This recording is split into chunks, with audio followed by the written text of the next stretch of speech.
سجين إسباني يعود للحياة بعد ما أعلن الأطباء وفاته. فقدان كل العلامات الحيوية كان سبب إعلان رحيله. طلب رؤية زوجته عند ما عاد لوعيه. إليكم في هذه الحلقة تفاصيل عودة السجين للحياة. من عدة سنوات واجهت السجون الإسبانية حيرة بعد ما أعلن أطباء السجن وفاة أحد النزلاء ثم عاد للحياة بشكل مفاجئ.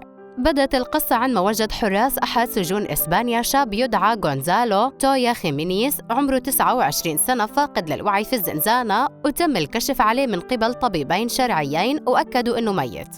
وخلال الفحص اتضح أنه ما خضع لأي علامات عنف وما لاحظوا خلال الكشف أي علامات حيوية في جسده، فأعلنوا وفاته. وبعد ذلك قام طبيب ثالث بفحص الجثة ووافق على تقييمات أصدقائه. تم وضع جثة السجين في كيس أسود وتم حفظ الجثمان في ثلاجة المشرحة حفاظاً على درجة حرارة الجسد، وتم تمييز جلده بإرشادات مشرط استعداداً لتشريح الجثة.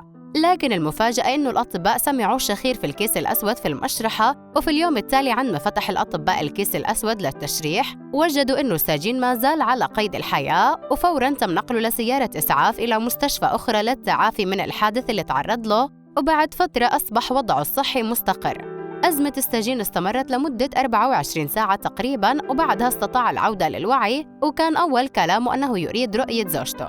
رغم مرور أكثر من 5 سنوات على هذه الواقعة، لكن الأطباء ما زالوا في حيرة من هذه الواقعة، واعتبروا الوفاة خادعة، وأرجعوا الأمر لإمكانية مرور السجين بحالة الإغماء الخشبي اللي بيفقد فيها الإنسان الوعي والإحساس ومقاومة الجسد، وعند فحصه يعتقد الأطباء أنه توفي بسبب توقف كل الوظائف الحيوية.